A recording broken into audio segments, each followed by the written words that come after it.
Bonjour, dans cette vidéo, nous allons continuer notre leçon autour de dictionnaire. Nous allons voir ici précisément comment nous pouvons parcourir notre dictionnaire avec la boucle for. La première chose que nous cherchons à voir ici, c'est comment parcourir les clés du dictionnaire. En utilisant la boucle for, nous allons dire for et nous indiquons une variable qui va garder les clés. Je l'appelle x, for x, in, et je mets le mot-clé in et puis j'indique ici le nom de mon dictionnaire que je cherche à parcourir. Après cela, je vais imprimer les valeurs de x. Après exécution de mon script, j'ai toutes les clés qui sont là-bas, marque, modèle, année et couleur. Donc, cette boucle m'a permis de parcourir mon dictionnaire et me retourner les différentes clés. Ça, c'est une notion importante à comprendre.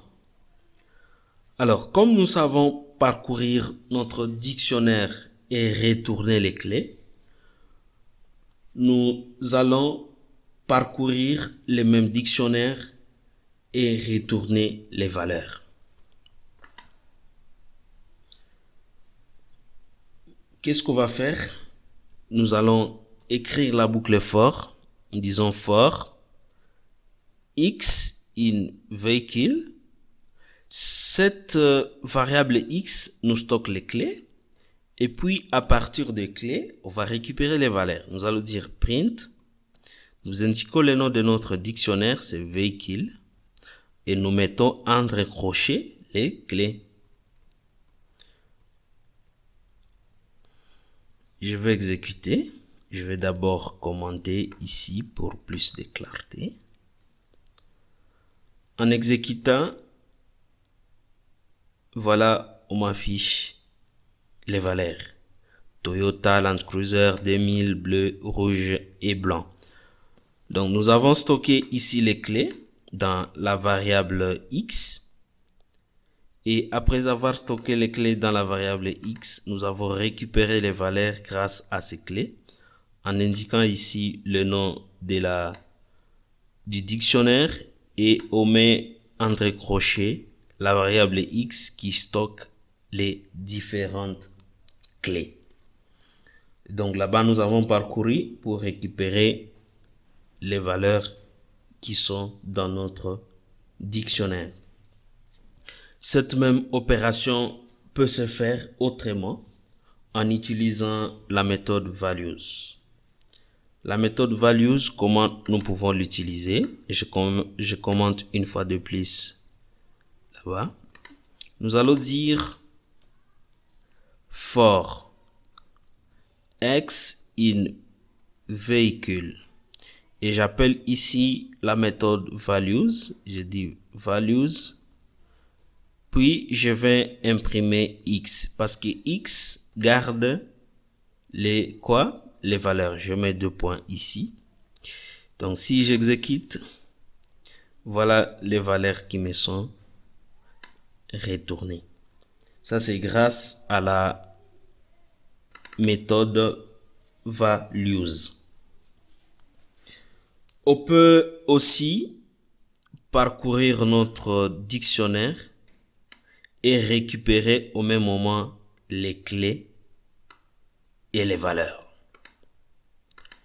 Si on veut parcourir notre dictionnaire et récupérer les clés et les valeurs, nous allons définir des variables. L'une va garder les clés et l'autre va garder les valeurs. Nous disons for x, nous mettons y,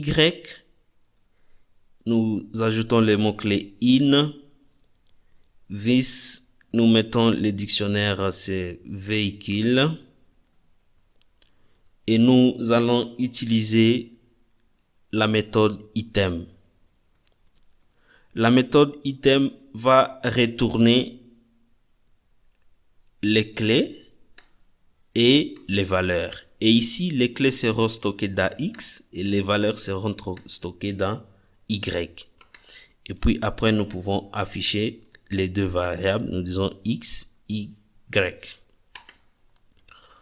Si nous exécutons notre programme, voilà ce qu'on a.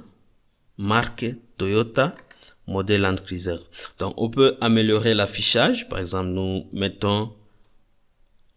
voulons qu'on nous mette l'égalité là-bas et de l'autre côté. Si nous exécutons, on va dire marque égale Toyota, modèle égale Land Cruiser et ça affiche très bien. Donc, c'est ça le morceau de code que nous avons utilisé. C'est une boucle for pour parcourir notre dictionnaire. Nous utilisons la méthode item qui nous retourne les clés et les valeurs de notre dictionnaire. Et ici, les clés sont stockées dans la variable X et les valeurs sont stockées dans la variable Y. Et puis après, nous les affichons. Donc, voilà comment on peut parcourir une liste, disons, excusez-moi, comment on peut parcourir un dictionnaire moyennant la boucle for. Nous allons nous retrouver dans la prochaine vidéo.